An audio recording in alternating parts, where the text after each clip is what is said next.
Le livre du vendredi est à la fois imposant et passionnant. L'Oriental et la Méditerranée au-delà des frontières est signé Leïla Maziane. L'ouvrage édité par la Croisée des Chemins et l'Agence de l'Oriental retrace l'histoire du rapport très particulier entre les Marocains du littoral et leur façade maritime. Des premiers explorateurs romains ou phéniciens aux pirates rifins, le lecteur découvre au fil des pages les richesses culturelles et patrimoniales de cette région du royaume. Une œuvre solidement documentée et illustrée par d'impressionnantes cartographies et d'époustouflantes photographies. Le professeur Leïla Maziane qui est à nos côtés sur le plateau d'Infosoir Week-end, ravi de vous recevoir. Alors, réaliser un ouvrage comme celui-ci, c'est extrêmement ambitieux, d'ailleurs de par son volume. Comment est-ce que vous avez procédé pour relater les liens entre l'Oriental et la Méditerranée de l'Antiquité, faut-il le rappeler, jusqu'à aujourd'hui ? Justement, il a fallu retracer l'histoire du rapport des Marocains à la mer à travers le versant méditerranéen depuis l'Antiquité jusqu'à nos jours, soit pratiquement 3000 ans d'histoire. Alors, pour y arriver, évidemment, il a fallu travailler, explorer, exploiter les sources textuelles publiées, mais aussi et surtout les archives marocaines et essentiellement étrangères. Françaises, notamment les archives nationales de France, les archives diplomatiques de Nantes, les archives de la Chambre de commerce, mais surtout les archives espagnoles qui sont extrêmement riches et dont on ne peut pas se passer pour, évidemment, travailler sur l'histoire du Maroc moderne, mais aussi du Maroc contemporain. Alors, on remonte à l'Antiquité et on se rend compte, à travers notamment ces archives, que bien avant notre ère, le littoral marocain a permis d'ouvrir la voie au développement du commerce dans la Méditerranée. Tout à fait, exactement, Siwadi.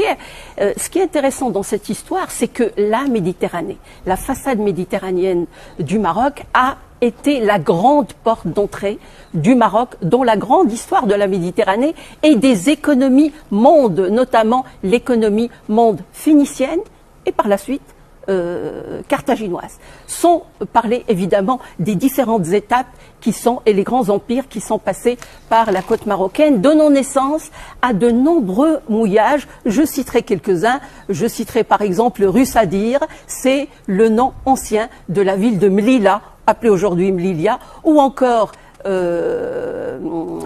Parientina, à l'ouest d'Al-Hoceima.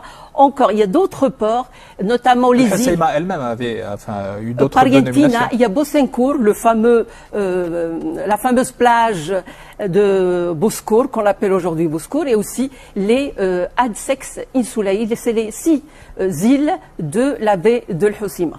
Alors, malgré cet engouement, à l'ère médiévale, il y a eu une certaine désaffection entre les Marocains et la Méditerranée. Que craignaient-ils ? Il faut dire que la période médiévale, c'est une période clé dans l'histoire du Maroc, parce que c'est pendant cette période que va se confirmer la primauté et la prospérité maritime des empires berbères qui se constituent sur 2 continents. Il y a d'un côté le Maghreb, ce qu'on appelle l'Occident musulman, et l'Andalous. Donc pendant cette période, il faut dire une chose, la mer a été omniprésente dans l'histoire, dans cette longue histoire médiévale. Il faut dire que, à commencer par Tariq ibn Ziyad, dernièrement on en parle beaucoup, les foules se mobilisent pour cette grande figure de l'histoire du Maroc, pour traverser le détroit. Et pour traverser les détroits, il était obligé de mobiliser une flotte très importante pour pouvoir embarquer les 12 000 hommes de son armée, sans parler des autres dynasties. Je pense notamment aux Almoravides et puis surtout aux Almohades. C'est Ibn Khaldoun qui disait, en évoquant cette puissance maritime des Almoravides et des Almohades, qu'en Méditerranée occidentale, les chrétiens ne pouvaient même pas y faire flotter une planche. C'est pour vous dire l'omniprésence et la puissance militaire des dynasties qui se sont constituées un véritable empire entre l'Andalous et le Maghreb, c'est-à-dire du Tage jusqu'aux frontières égyptiennes. Et autre chose, Saladin, le fameux Saladin, il a envoyé un ambassadeur au souverain almohade pour demander le soutien de la flotte almohade. C'est pour vous dire la puissance de l'empire almohade à cette époque. Alors on comprend bien qu'on ne va pas résumer 3000 ans d'histoire en quelques minutes dans InfoSoir Week-end.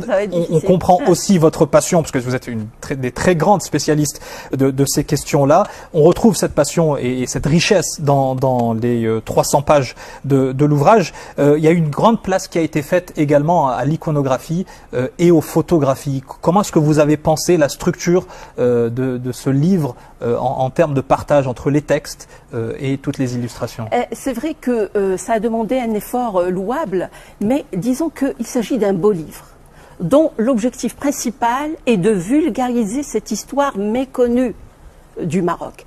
Et donc, grâce à cet apport des sources textuelles, mais surtout iconographiques, on a mobilisé aussi une grande photographe, artiste photographe qui s'appelle Cécile Tréal, qui a fait un travail extraordinaire. Elle a visité toute la côte. On a aussi opéré à travers des enquêtes sur le terrain. J'ai mobilisé quelques-uns de mes doctorants pour partir à la chasse de l'information.